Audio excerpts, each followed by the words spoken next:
দর্শক, ডাকসু নির্বাচনের পর ক্যাম্পাসের পরিস্থিতি ও শিক্ষার্থীরা কি বলছেন জানাতে সরাসরি যুক্ত হচ্ছেন সহকর্মী সাইফুল জুয়েল।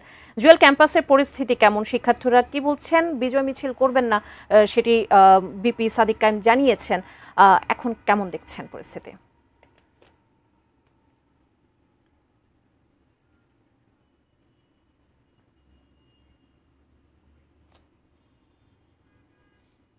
সাইফুল জুয়েল, ক্যাম্পাসের পরিস্থিতি কেমন, নিরাপত্তা ব্যবস্থা কেমন রয়েছে? ঢাকা বিশ্ববিদ্যালয়ের সিনেট ভবনের সামনে এখনো আছি। বলে রাখতে চাই যে দীর্ঘ প্রায় ৩৬ ঘন্টার বেশি সময় ধরে ঢাকা বিশ্ববিদ্যালয়ের ছাত্র সংসদ নির্বাচন অর্থাৎ ডাকসু নির্বাচনের যে প্রক্রিয়া, সেই প্রক্রিয়া কিছুক্ষণ আগে সম্পন্ন হয়েছে এবং এর মধ্য দিয়ে ডাকসুর যে গুরুত্বপূর্ণ পদগুলো, সেই পদগুলোর মধ্যে ভিপি, জিএস সহ অন্যান্য পদের যারা প্রার্থিতা করেছেন তারা নির্বাচিত হয়েছেন।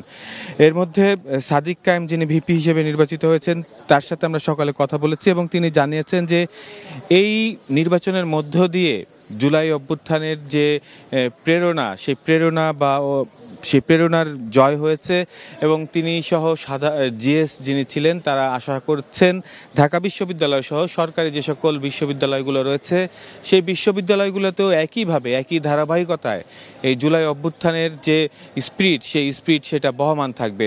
তিনি আন্তরিকভাবে ধন্যবাদ জানিয়েছেন যারা তাদেরকে নির্বাচিত করেছেন এবং তাদের প্রতি কৃতজ্ঞতা জানিয়েছেন।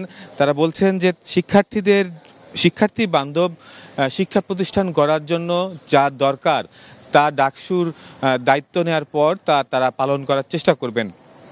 একই সাথে শিক্ষার সুষ্ঠু পরিবেশ যেন কোনো কালো থাবা যেন নষ্ট করতে না পারে, বিনষ্ট করতে না পারে, সেই দিকগুলো তারা নজরে রাখবেন।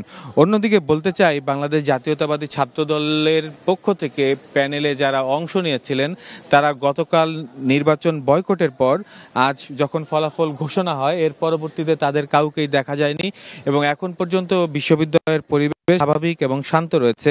গতকালকে সন্ধ্যায় আমরা গণমাধ্যম কর্মীরা ধারণা করেছিলাম যে বিশ্ববিদ্যালয় ও এর আশেপাশে একটি অপ্রীতিকর অবস্থার তৈরি হতে পারে ডাকসু নির্বাচনকে ঘিরে। সেক্ষেত্রে আইন শৃঙ্খলা রক্ষাকারী বাহিনীর সদস্য যারা রয়েছেন তারা নিরলস পরিশ্রমের মাধ্যমে বিশ্ববিদ্যালয়কে সার্বিকভাবে শান্ত রাখার চেষ্টা করেছেন এবং আমরা এখনও সকালে যখন বিশ্ববিদ্যালয়ের বিভিন্ন প্রাঙ্গণ প্রদক্ষিণ করেছি তখনও দেখেছি আইন শৃঙ্খলা রক্ষাকারী বাহিনীর সদস্যরা সজাগ দৃষ্টিতে রয়েছেন যেন বিশ্ববিদ্যালয়ে কোনো ধরনের অপ্রীতিকর পরিস্থিতির সৃষ্টি না হয় এবং এই অপ্রীতিকর পরিস্থিতির সুযোগ যেন কোনো পক্ষ নিয়ে দেশকে অস্থিতিশীল করতে না পারে, সেই দিকটা তারা নজরে রেখেছেন।